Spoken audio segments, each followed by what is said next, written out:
Gracias, Carla, por el pase y bueno, hemos lamentablemente tenido que transmitir la noticia de hoy de la actualización, ¿no?, de cifras mortales relacionadas con la pandemia. Más adelante vamos a comentar los aspectos, digamos, metodológicos de cómo se ha llegado a 180.764 personas fallecidas por COVID en el Perú y que nos pone indudablemente pues a la cabeza. Es el primer país a otros, digamos, tasa de fallecidos per cápita o de población, mejor dicho, no por cada 100.000 habitantes, es la más alta del mundo. Incluso países como Hungría o República Checa, que habían sido muy golpeados a este respecto, lamentablemente el Perú supera. Y es evidentemente un punto de partida también para lo que el gobierno, el próximo gobierno, tendrá que enfrentar. Anoche hemos tenido un acercamiento a varios de estos puntos a través pues, del debate presidencial. No sabemos si la población ha quedado satisfecha con lo que han expuesto anoche los señores Pedro Castillo y Keiko Fujimori, pero evidentemente pues, ya entramos a la última semana de la campaña, que será pues, determinante sin duda. Saludamos a Betsy Chávez, congresista electa por Perú Libre, primero para comentar el desarrollo del debate. ¿Cómo está usted, Betsy? Buenas noches, gracias por estar con nosotros.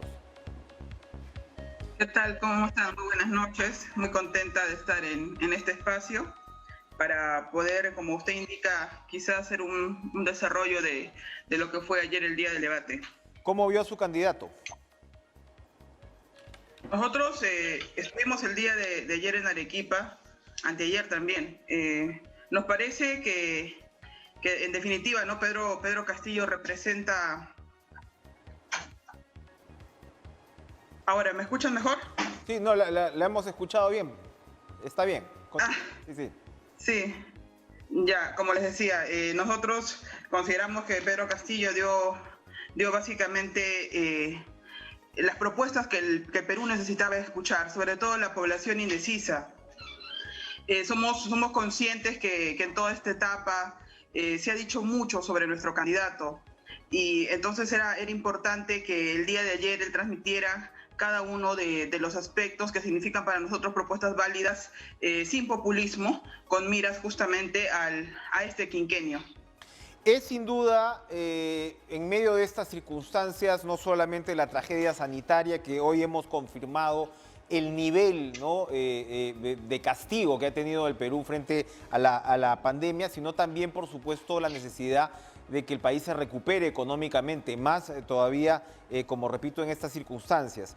El candidato Castillo, en una frase comentada, señaló: el mercado no puede controlar al Estado, es el Estado el que tiene que controlar a la población y a los mercados. Y, por supuesto, reiteró la propuesta de economía popular con mercados. Los críticos de la candidatura del señor Castillo se han referido a que básicamente en la región es Venezuela, Ecuador y Bolivia los que han aplicado en determinados momentos esta economía popular con mercados. ¿Nos puede, por favor, elaborar sobre la materia? Con todo gusto. Bueno, en todo caso, los críticos cogen la frase que a ellos les conviene, ¿no? Entonces, se empezó justamente el bloque de economía indicando el respeto irrestricto por la propiedad privada, el respeto irrestricto por los ahorros. Se empezó diciendo la importancia que tiene en nuestro país la inversión y que las reglas de juego deben de ser claras.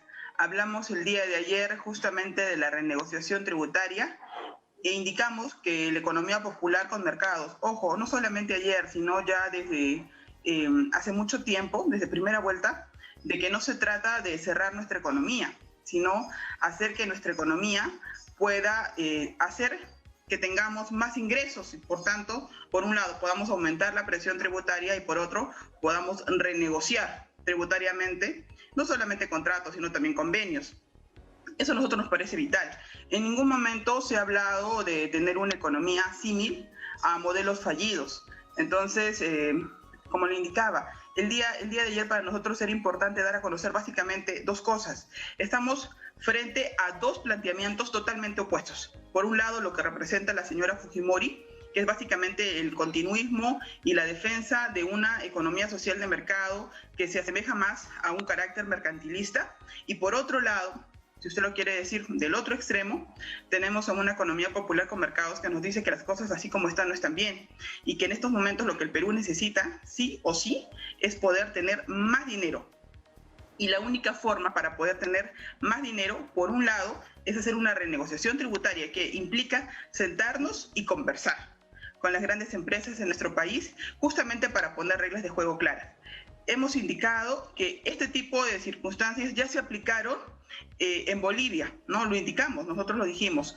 Y en ese país el 90% de empresas se quedaron. ¿Y por qué indicamos esto? Porque donde va a haber rentabilidad, va a haber inversión. Entonces, esta idea de que el Perú tiene que seguir siendo pobre solamente porque tenemos miedo de que los demás se van a ir es una idea falsa, es una idea errónea. Nosotros necesitamos tener conciencia de que nuestro país puede cambiar. Y eso es lo que plantea básicamente Pedro Castillo. Ahora, el Perú no es un país exactamente pobre, ¿no? El Perú es considerado un país de ingreso medio. Importante lo que menciona, toda vez que, claro, es un país que tiene crecimiento económico, o al menos eso nos dicen las cifras, pero ojo, está hace mucho tiempo ya en un stop. Entonces, hay un crecimiento económico que no se logra trasladar a un desarrollo económico. Pero ahondemos un poco más. El presupuesto para este año, como usted tiene conocimiento, es de 183.000 millones de soles, un poquito más. De esta cantidad, el 26% es endeudamiento. Es decir, que nos estamos prestando para tener 183.000 millones de soles. Por otra parte, es importante mencionar también que nuestros gastos corrientes superan al triple a lo que viene a ser nuestra inversión pública. Es decir, si en el Perú actualmente tenemos gastos corrientes del 66%, nuestra inversión pública sigue siendo 25%. Lo que plantea Perú Libre y lo que no se ha atrevido a plantear la señora que representa la otra organización política es lo siguiente: necesitamos aumentar nuestra inversión pública. Nosotros proponemos que ese 25% pueda crecer a dígitos más que 40%, y por otro lado nuestros gastos corrientes puedan disminuir de 66% a dígitos menos del 50%. Bueno, eso nos parece importante. Sí, ahora, el incremento de la inversión pública, digamos, es una suerte de consenso ahora mismo entre especialistas, ¿no? O sea, no solamente de la tienda de la señora Fujimori, sino de varias tiendas más. Es obvio que el incremento de la inversión pública va a dinamizar la economía, y es bueno que ustedes lo reiteren así. Pero entonces, usted lo que me está hablando es básicamente sobre todo un tema de incrementos tributarios para grandes empresas. ¿Cuánto más se piensa recaudar a partir de estos incrementos tributarios? Por ejemplo, la señora Verónica Mendoza habló de un impuesto a la riqueza para familias o fortunas que excedan los 100 millones de dólares. ¿De eso estamos hablando o estamos hablando de, digamos, un ampliamiento de la base tributaria que va más allá de ello? ¿De cuánto dinero, de cuántos puntos del PBI estamos hablando, tomando en cuenta que pues el Perú está en 13-14% de presión tributaria? Ya, cuando nosotros hablamos, estamos en 14.2 de presión tributaria. Cuando hablamos de renegociación tributaria, tenemos que considerar algo. Actualmente las empresas en el país, como usted tiene conocimiento, tienen un determinado impuesto. Eso es, todo el mundo lo sabe. Sin embargo, el Perú es un país eminentemente minero, al igual que Chile. En el caso concreto, el aumento del cobre en esta época, si bien es cierto, está en un precio histórico, hay un aumento obviamente de impuestos, pero recordemos que actualmente lo que nosotros cobramos, más allá del impuesto a la renta, que es 30%, nos dicen por ahí que finalmente la cifra de lo que viene por el tema de minería en nuestro país es alrededor del 42%. Cifras más, cifras menos. Dicen, es uno de los montos más altos en la región. Pero si nosotros ponemos una lupa sobre lo que viene pasando en Chile, que tiene en este caso un ingreso por minería del 38%, uno dirá, bueno, estamos bien, porque nosotros tenemos 42%, pero nos olvidamos que en Chile existe Codelco, ¿no? Que es básicamente una empresa del Estado que ve el cobre, ¿no? que extrae el cobre, que es una modificación que no se atrevió a hacer Pinochet y que dejó básicamente Allende. Y podemos continuar que en otros países de la región existen también empresas estatales.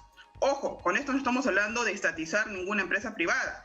¿ah? No estamos hablando de eso, pero sí estamos hablando de que tenemos, por ejemplo, exploraciones culminadas en minerales y que simplemente no se está haciendo absolutamente nada. Entonces, cuando nosotros hablamos de recuperar nuestra riqueza natural, nos referimos a estos aspectos tan importantes. No debería de parecernos descabellado poder tener empresas, ¿no?, para nuestro país y que de eso nosotros podemos recaudar. Nosotros consideramos que es una medida que el Perú debería de adoptar. Ahora, cuénteme una cosa, por otro lado, para que podamos conversar un poquito más, porque nos quedan pocos minutos. Lo que son regalías y canon, que han sido transferidos a los gobiernos regionales, apenas el 61% de una cantidad gigantesca, me parece que son 40.000 millones de soles para los gobiernos que reciben canon, ha sido ejecutado. Es decir, aproximadamente el 40% no se ejecuta. Entonces, quienes piensan distinto a lo que ustedes están planteando señalan que el problema del Perú no es exactamente por ese lado de recaudación. Con relación, me refiero, por ejemplo, a los proyectos mineros, sino de calidad de gasto. ¿Qué plantean ustedes en términos de mejorar la descentralización, que claramente ha fracasado, al menos en esta instancia, ¿no? Me alegra mucho justamente su pregunta y el planteamiento que hace de la misma. En nuestro país necesitamos aumentar nuestro IDH, ¿no?, nuestros índices de desarrollo humano. Actualmente la descentralización, en la última reforma que se hizo en el año 2002, como la mayoría de cosas que se hacen en el país, solamente se marca la norma y sin embargo no se explica el cómo. Ojo, y tengo que reiterar esto, nosotros en estos momentos tenemos básicamente dos planteamientos. Tengo que reiterar esto porque las personas dicen, entonces, ¿en qué se diferencian? La señora de la agrupación política de Fuerza Popular indica de que tenemos dinero, que no necesitamos más. Nosotros indicamos lo contrario, que no tenemos dinero y necesitamos más. Y nos basamos en que actualmente el presupuesto público, para que sea 183.000 millones, amerita que tengamos un préstamo, por decirlo así, del 25-26%. Ahora, ojo, discúlpeme, Betsy, ojo que de todas maneras, para que el público pueda tener la información completa, el nivel de endeudamiento del Perú es de los más bajos de la región, ¿ah?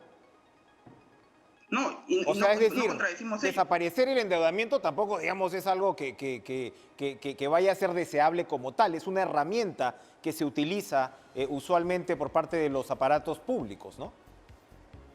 Ya, pero un momento, es importante indicar esto porque por un lado estamos ante un modelo que dice que las cosas tal y como están bien, y por otro lado nosotros estamos dando un planteamiento que en efecto puede hacer que el Perú pueda recuperar su riqueza natural sin irnos a la estatización y por el contrario tener como ejemplo, y lo he mencionado, lo que ha pasado en Chile, que tienen una empresa estatal, en este caso Codelco, una corporación del cobre en su país. Lo propio pasa con otros países en la región, ¿no? En el caso del Perú es un país eminentemente minero. Entonces, estamos simplemente dejando pasar las cosas cuando es un recurso que tarde o temprano se va a acabar. Entonces, yo creo que debemos de ponernos en esa arista. Nosotros hemos hablado de la recuperación del gas de Camisea, ya, porque se han hecho exploraciones y no se ha encontrado más gas. Entonces, en el caso de la otra agrupación política, dice que las cosas así como están bien. Entonces, creo que son importantes diferencias que debemos de hacer.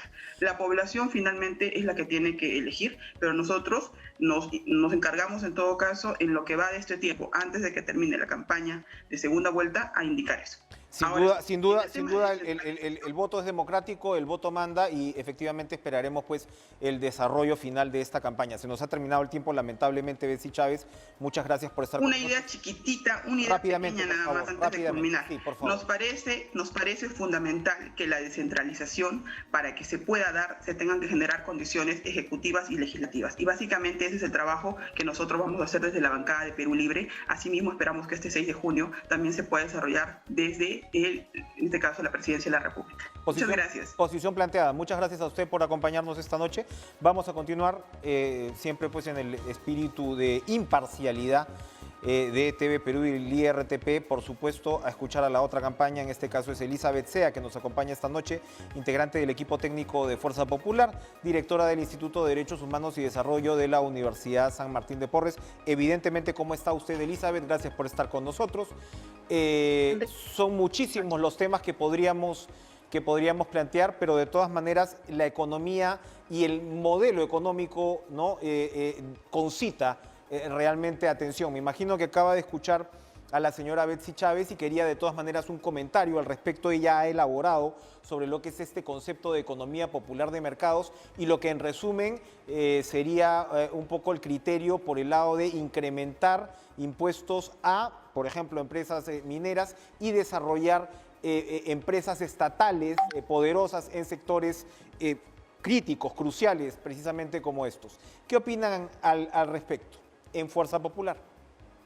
Bueno, definitivamente Fuerza Popular ha basado su plan económico en lo que hoy en día está en la Constitución, que es el régimen de economía social de mercado, ¿no? Un enfoque económico que ya en la Constitución tiene esta visión social de la economía y no necesariamente, como lo dice Perú Libre, es una economía neoliberal que olvida completamente el lado humano, a los emprendedores, ¿no? A las personas y prefiere a las empresas. Esto no es así, ¿no? Entonces, al contrario, yo creo que tal como está el régimen en este momento en la Constitución, lo que se garantiza es acceso, ¿no?, al ejercicio de libertades económicas que permiten justamente a estos pequeños emprendedores no tener un techo y poder llegar a tener una gran empresa, a crear riqueza y no poder darle pues este tipo de estancos como más impuestos, ¿no? Ellos dicen impuestos a las sobreganancias, pero vamos a ver, porque en realidad en el plan de gobierno ellos no ponen una barrera, no ponen un candado a esta posibilidad. En el caso de nosotros, respecto al tema fiscal, definitivamente eso es algo que nosotros no tomamos como una medida en un primer plano. Nosotros más bien apostamos de acuerdo a lo que está planteado también en el plan de gobierno, que definitivamente pues va a haber para poder implementar estas propuestas de pensión 65, ¿no?, de bono oxígeno, va a haber un crecimiento del déficit fiscal, ¿no?, y la deuda pública, como ya lo explicó también Luis Carranza en el debate, ¿no? Pero, y si bien es cierto haber esta deuda, ¿no? Y lo que se quiere es que este incremento de la deuda, que no va a ser más allá del 40% del PBI, evite justamente una subida de los impuestos, ¿no? Porque esto es justamente lo que hay que evitar, sobrecargar más a las personas con el pago de los impuestos. Entonces, lo que se está proyectando, ¿no?, es que este 40% de incremento del PBI más bien vaya decreciendo, ¿no?, al 2026 y lograr, pues, equipararlo, igualarlo al 39% que hoy en día también tiene Chile, ¿no? No olvidemos, por ejemplo, que en el caso de pensión 65, hoy le significa esto un 0.1 del PBI actual, ¿no? Y llegando al 2026 se planea que esto pues signifique pues un 0.8. Entonces, inclusive estamos por debajo de lo que significa ese tipo de programas sociales para Chile o para Brasil. En todo caso, lo que acá se plantea, ¿no?, es fortalecer sí lo que es la inversión pública, ¿no? Definitivamente balancearlo con el consumo público, que también pensamos también incrementarlo, pero también con el consumo privado respecto a estos programas de créditos que también se va a dar para el emprendedor y la pequeña empresa. Usted nos ha dado algunos alcances en estos minutos, pero efectivamente una de las críticas que se le han hecho anoche a Keiko Fujimori es que varias de sus promesas no parecían estar claramente financiadas. Y me refiero, por ejemplo, al bono oxígeno, que lamentablemente hoy tenemos que confrontar la realidad brutal, dramática, de más de 180.000 muertos cuando lo que se pensaban es que eran menos de 70.000. Si la señora Fujimori está proponiendo un bono para 10.000 soles para cada familia con deudos, ¿esto cómo va a cambiar? Esto ahí sí estaríamos hablando pues del triple prácticamente. Claro, en realidad en el Perú existe una gran capacidad de endeudamiento aún, ¿no?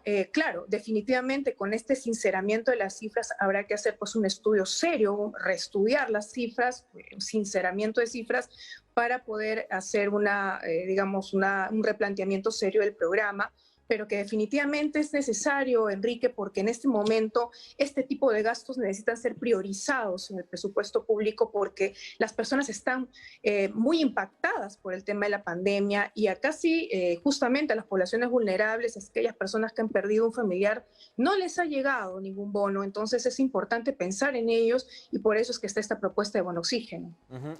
Hablando de los proyectos económicos, hoy Fuerza Popular ha deslindado de la aparición de esta página web tucano.p que es una suerte de calculadora de cuánto recibirían las personas que están en las proximidades de los proyectos mineros si se lleva a cabo la propuesta de Keiko Fujimori del 40% del canon, entregarlo directamente a las personas. Que, bueno, no deja de ser interesante, hay posiciones a favor y en contra, pero como le recordaba la señora Chávez, precisamente lo que se ha gastado hasta ahora es 60% de lo que es canon y regalías en estas regiones, y se entendería este tema al 40%.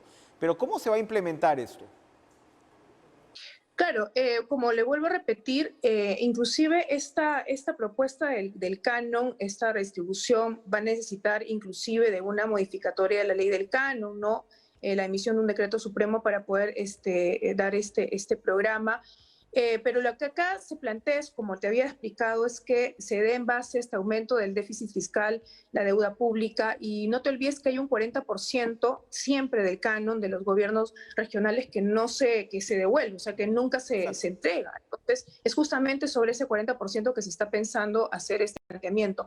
Hay otras posibilidades que también se pueden estudiar, porque en la época de Pedro Pablo Kuczynski también se planteó que el 20% se dé como manera de fideicomiso y el otro 20% de entrega en canon directo. Todavía eso se puede evaluar, ¿no? En realidad, como te digo, esta es una propuesta que responde a una demanda ciudadana, a una necesidad de las regiones que están olvidadas y que este canon pues está siendo muy mal utilizado, ¿no? Efectivamente, no, efectivamente es realmente impresionante cuando uno se acerca a lo que ha sido la administración del canon y las regalías. Yo quería preguntarle precisamente en descentralización, ¿qué se va a plantear? ¿Qué cambios se van a ver? Hace algunos días hubo la reunión esta de la Asamblea de Gobiernos Regionales y Keiko Fujimori no asistió. Me imagino que había un mensaje entre líneas allí también. Regresamos tras la pausa.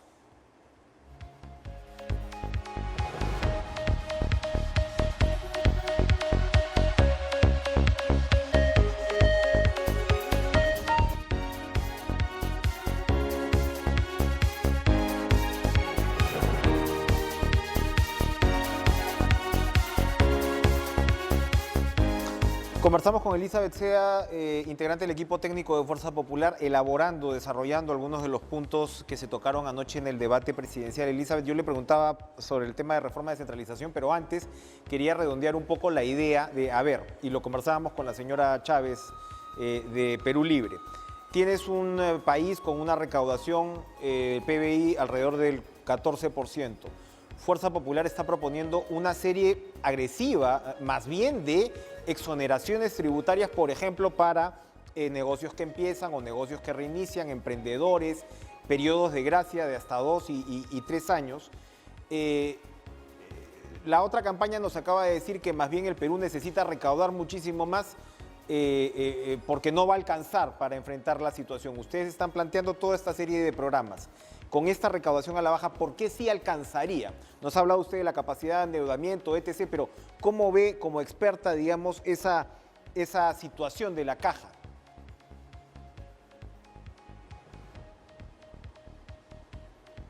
Su audio, por favor. Señora Sea, su audio, por favor. Sí. Gracias. Ahora sí me... Perfecto. Okay. Como le explicaba, el equipo técnico en economía ha evaluado que esta proyección que se ha dado de este gasto público que se va a encauzar en estos programas sociales y en estos créditos, está consciente de que va a haber un incremento, ¿no?, de este déficit fiscal y definitivamente de una deuda que se va a generar, pero la proyección no indica que sea más allá del 40%, que es un porcentaje manejable, ¿no? Ahora, el tema tributario debe de pasar, sí, por una revisión reflexiva, y eso también se ha indicado. Nosotros no nos hemos aventurado jamás a decir que vamos a subir impuestos, que estos de todas maneras tienen que ser pues debidamente estudiados, ¿no?, antes de que se lance pues un impuesto a la sobreganancia, como en el caso de Perú Libre, ¿no? Eso es un poco irresponsable también. Sobre todo entonces una capacidad de endeudamiento de subir hasta 40%, ya hemos pasado el 26, me parece el 32, entonces el techo que ustedes están interpretando daría todavía para unos puntos más. En segundo lugar, le preguntaba yo del tema de descentralización, porque esto contrasta con efectivamente la capacidad de gasto, tanto en cantidad como en calidad, y de ahí el famoso 40% de canon disponible que están calculando ustedes. ¿Qué proponen para reformar la descentralización?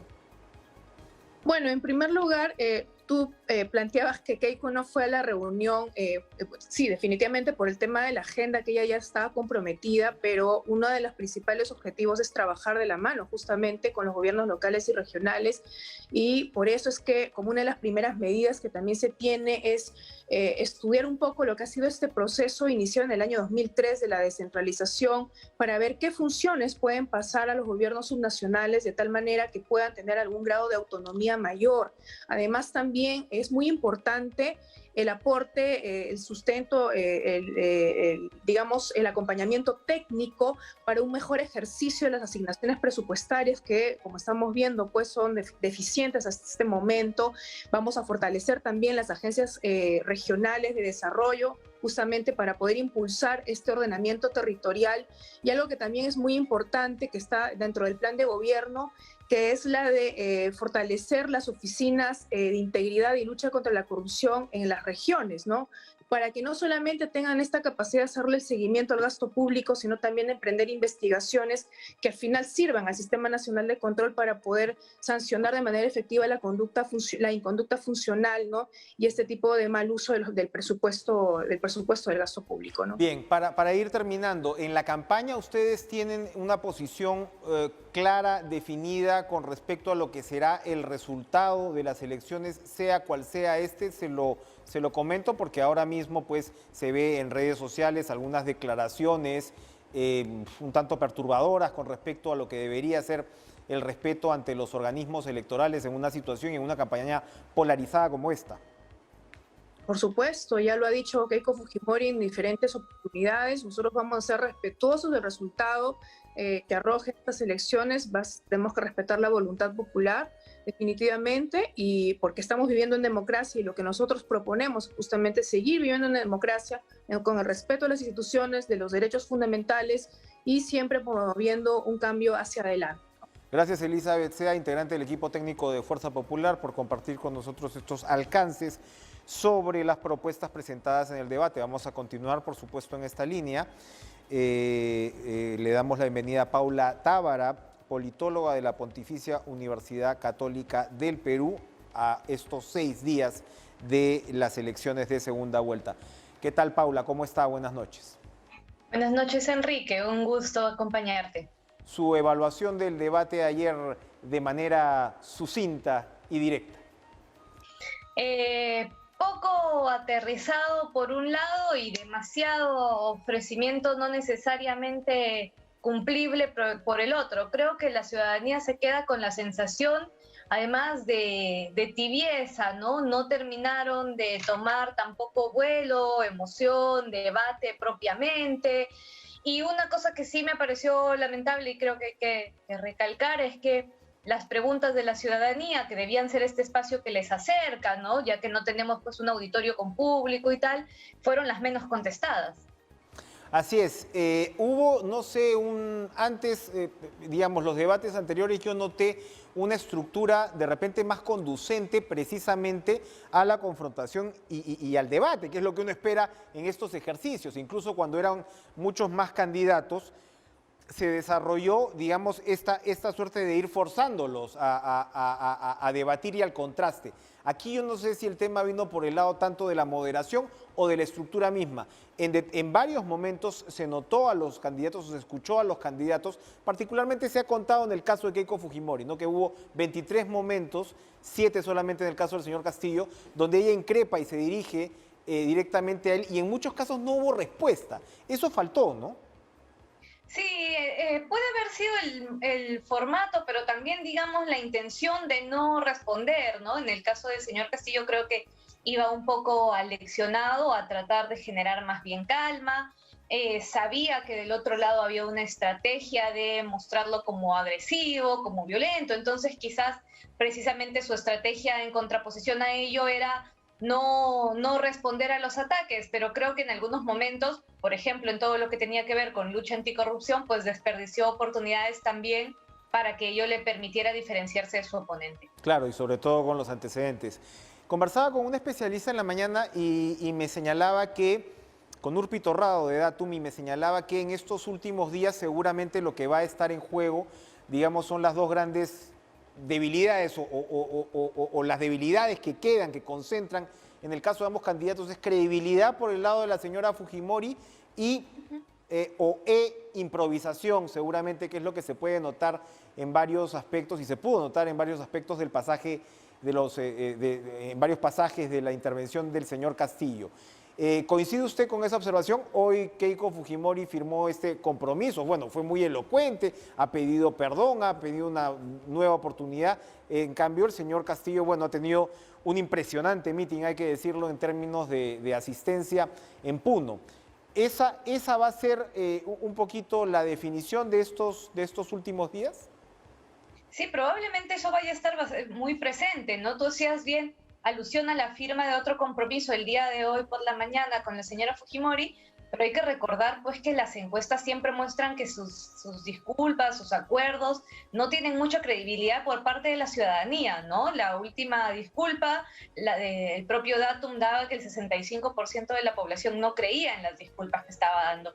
Entonces yo no sé cuánto le abona realmente un compromiso firmado que en principio pareciera ser, si seguimos los antecedentes, que la población no va a creer en él necesariamente. Y claro, en el caso de Castillo ha tratado de volver a lo que sí le funciona, que es el espacio meeting, el espacio de las multitudes, ¿no? Donde puede tener otro tipo de discurso, otro tono de discurso, y que no se le exige necesariamente pues, las capacidades técnicas o la explicación más aterrizada para poder captar al público en esos espacios. Claro, Castillo, efectivamente, como señala, Castillo se está cuidando o cuida, digamos, los entornos.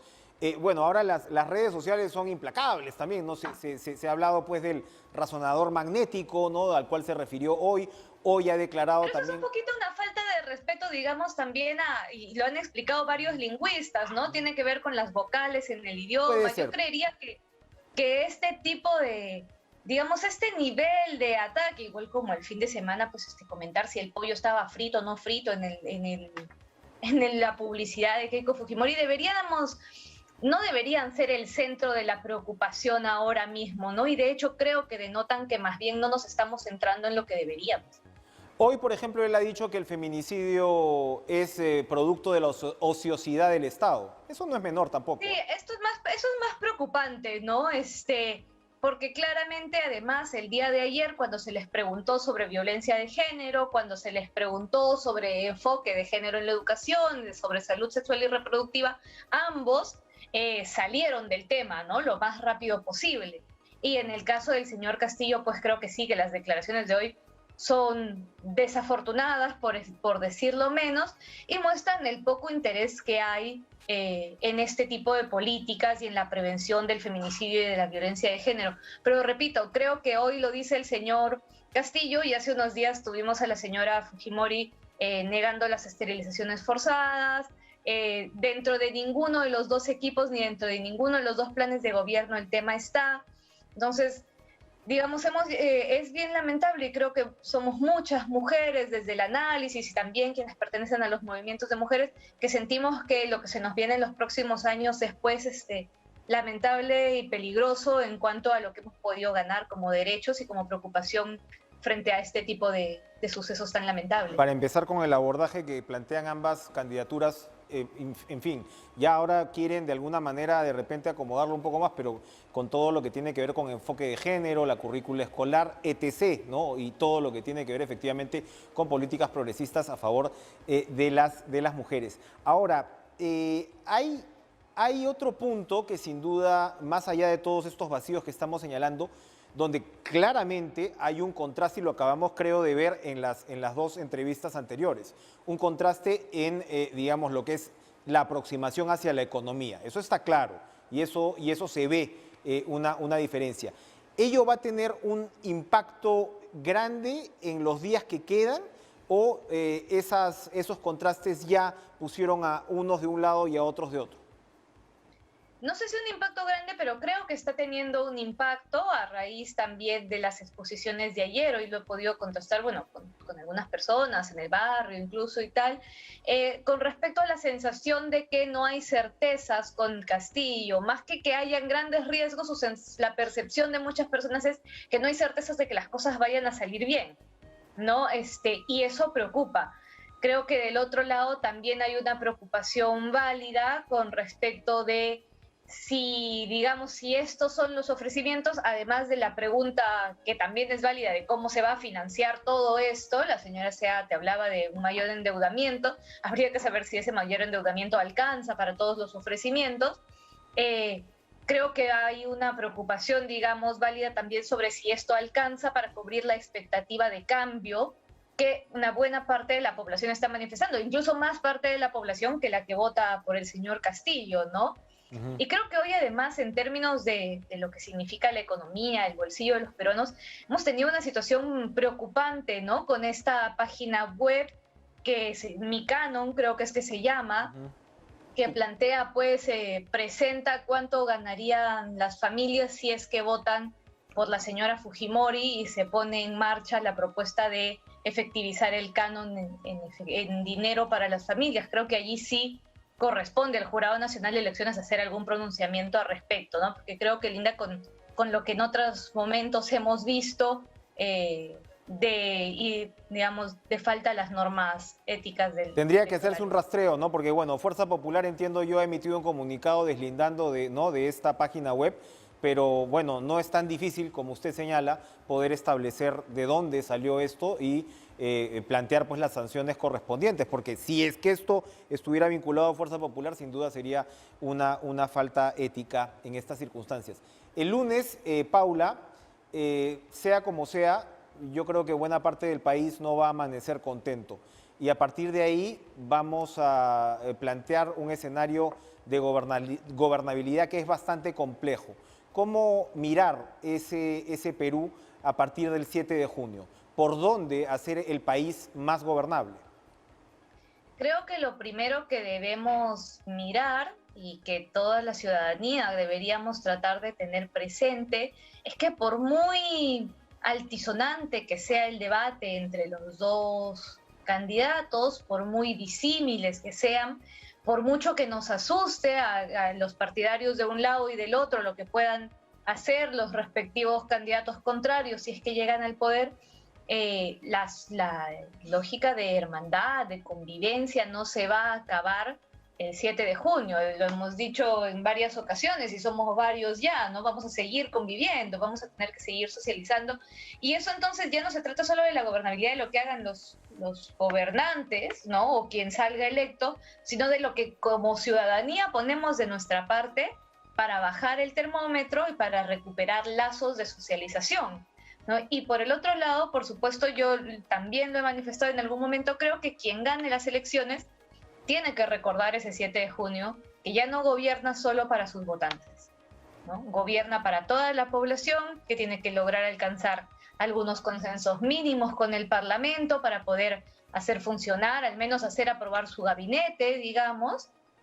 Y yo estaría muy pendiente de lo que viniese en el primer discurso, en el discurso de asunción de mando el 28 de julio, buscando pues que sea un discurso y un conjunto de propuestas que logren o traten de alguna manera ir cerrando heridas, ¿no? Porque lo que nos podría pasar, y existe una posibilidad real de que nos pasase, es que esa mitad que, como bien dices, no se va a despertar muy contenta luego de las elecciones, pues llevase a un nivel de crispación, de conflicto, que ya no solo no permitiese el gobierno, sino que fuese rompiendo más aún los lazos y nos generara más agresión entre peruanos y peruanas. Hay que incluir a esa otra mitad, a esos, y no solamente esa otra mitad, en realidad recordemos que estamos ante dos minorías, ante las dos primeras minorías, Efectivamente. ¿no? en estas elecciones tan complejas. Y eso es lo primero que él y ella deben recordar. Gracias, Paula Tábara, por acompañarnos esta noche en Cara a Cara.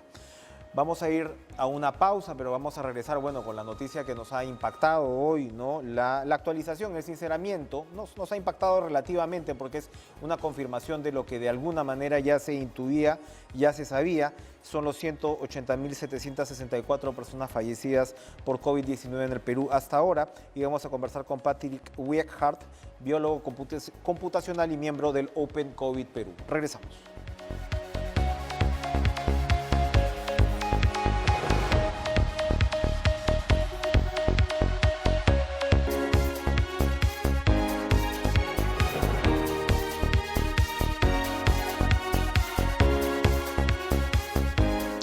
Le damos la bienvenida a Patrick Bighart, es biólogo computacional, voluntario en Open COVID Perú y además integrante pues, del grupo técnico de esta comisión que es encargado de sincerar estas cifras sobre fallecidos por COVID-19 en el país y que nos ha confirmado pues, que estamos hablando de más de 180.000 fallecidos, lo cual nos pone a la cabeza, ¿no? Relativamente en el mundo, ¿no? En relación pues, a la población del país con respecto a las pérdidas mortales que tenemos que lamentar en estas circunstancias. No. ¿Qué tal, Patrick? Buenas noches, gracias por estar con nosotros. ¿No nos escucha? Parece que no nos escucha. Vamos a ir viendo si podemos ir corrigiendo el audio, a ver si me ayuda producción. Pero tenemos unos cuadros. Ahora te escucho. Perfecto, Patrick. ¿Qué tal? Buenas noches. Gracias por estar con nosotros. Un gusto, Enrique. Muchas gracias por la invitación. Vamos a ir desarrollando algunos de los datos que ustedes han entregado, pero finalmente la actualización de cifras, si tenemos que resumirle a los televidentes cómo se llega a este número que prácticamente pues casi triplica lo que se tenía, o más que duplica, mejor dicho, ¿cómo se llega a este sinceramiento, a esta actualización? Mira, todo esto empezó más o menos con la sociedad civil, con diferentes medios de prensa el año pasado, que ya empezaban a haber un desfase. Lo que se analizaba en los medios, en las redes, era siempre un análisis estadístico. Lo que hemos hecho ahorita es un análisis buscando dentro de las bases de datos del MINSA, poniendo muchas bases de datos juntas, mirando donde hay gente con pruebas positivas, mirando donde hay gente con ciertos atributos que definitivamente serían un caso positivo, como no tiene una prueba positiva, pero alguien en casa tenía COVID, cosas por el estilo, ¿no? Entonces hay 7 criterios que hemos puesto, hemos buscado las bases de datos. Una de esas es SINADEF, que es la que más tiene cobertura, y otras 3 del CS, que es el Centro de Epidemiología, y así llegamos a estas cifras. Entonces, lo que ves, por ejemplo, en la gráfica que estás enseñando ahorita, son los 7 criterios que hemos usado. Si tú ves en la segunda ola, tenemos una parte, en la parte de abajo, es una ola, es algo bien oscuro, y eso te enseña que hoy en día se está usando muchas pruebas moleculares, pruebas PCR, y pruebas de antígeno, que es el criterio virológico, que uno detecta el virus. A diferencia de la primera ola, que la gran parte es detectado por pruebas rápidas, ¿no? Y ahí ves los siete criterios que usamos, siendo el SINADEF uno que nos ayuda mucho a recolectar muchos de los fallecidos en el sistema. Uno siempre hay que pensar que más que nada en las regiones donde no está tan computarizado los sistemas, si alguien fallece hoy, va a durar a lo mejor un par de días, porque el certificado de defunción está escrito a mano para que sea anotado en la cifra diaria. Entonces, lo que ha pasado en el último año, desde la última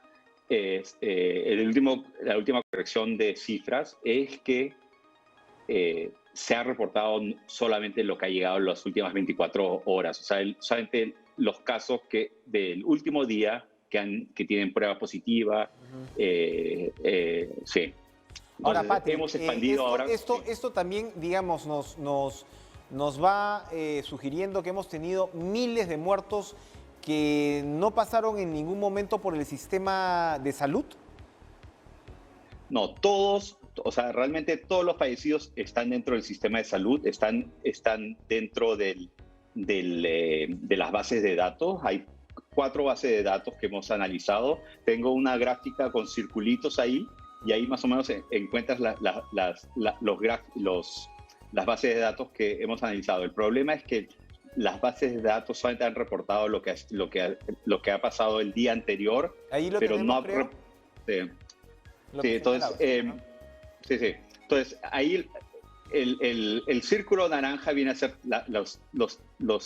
un insumo que se produce poniendo 3 bases de datos, y Notice viene a ser la base de datos que maneja el Centro de Epidemiología. Es una base de datos que, aparte de eso, no te da tiene datos clínicos, o sea, a lo mejor un médico ha notado que la persona tiene COVID, pero no tiene una prueba positiva, ha notado que un familiar tiene COVID, por eso probablemente la persona también tiene COVID. Entonces, hemos usado muchos de esos criterios para aumentar los casos que se han reportado, que no han sido solo los casos de gente que tiene una prueba positiva, sino hay ciertos casos como radiología, imágenes de los pulmones, cosas por el estilo que son casos de COVID.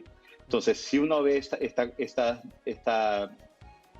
esta ola, no sé si yo mandé un anexo 2, que es que hay, la parte inferior es gris y la parte superior es azul. A ver. Ahí ves más o menos lo que en la parte gris es lo que normalmente muere, son los fallecidos que normalmente mueren a diario, claro.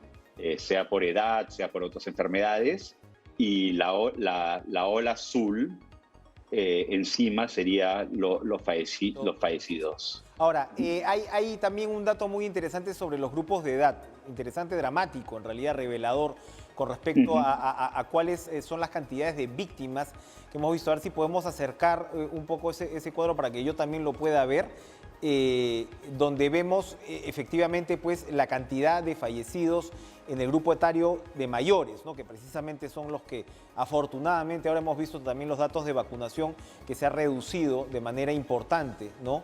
En más del 52%. Cuando hablamos del caso de 80 a más, Patrick, ¿nos puedes ayudar un poco a leer esto? Sí, primero de todo, esta gráfica es una gráfica de mortalidad, entonces es una gráfica de incidencia. ¿Cuánta gente en la población está falleciendo? Está falleciendo por millón de habitantes, por 100.000 habitantes.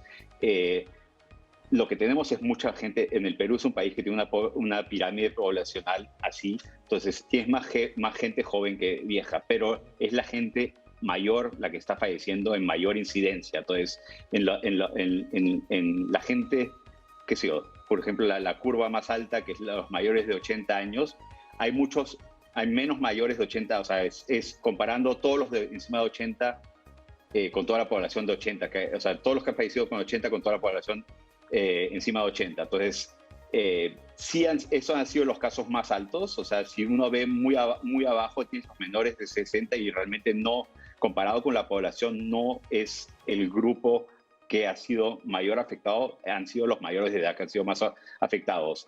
Lo que la curva está enseñando también es que en las últimas semanas esto está bajando drásticamente, que podría también ser una señal hacia la vacunación, que tiene un efecto. Y bueno, como decía, realmente hemos sido afectados más que nada en los grupos etarios mayores. Así es. Sí, hay dentro de estos 180.000, ya se ha hecho ese cruce como tal, totalizando cuántos de los fallecidos tienen o tenían más de 80 años o 80 más. La metodología que hemos usado es una metodología cuantitativa, no es una metodología estadística. Okay. Nosotros sabemos de los 180.000 personas exactamente quién es quién. O sea, sabes exactamente en qué región, en qué distrito ha fallecido, la edad. Y bueno, la data no es abierta en esta forma de saber exactamente quién es, el DNI, cosas por el estilo. Eso sí ha sido escondido, ¿no? Perfecto.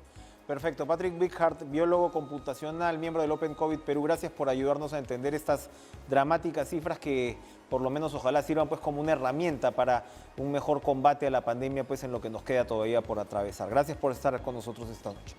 Muchas gracias, Enrique. Hasta luego. Volvemos tras la pausa.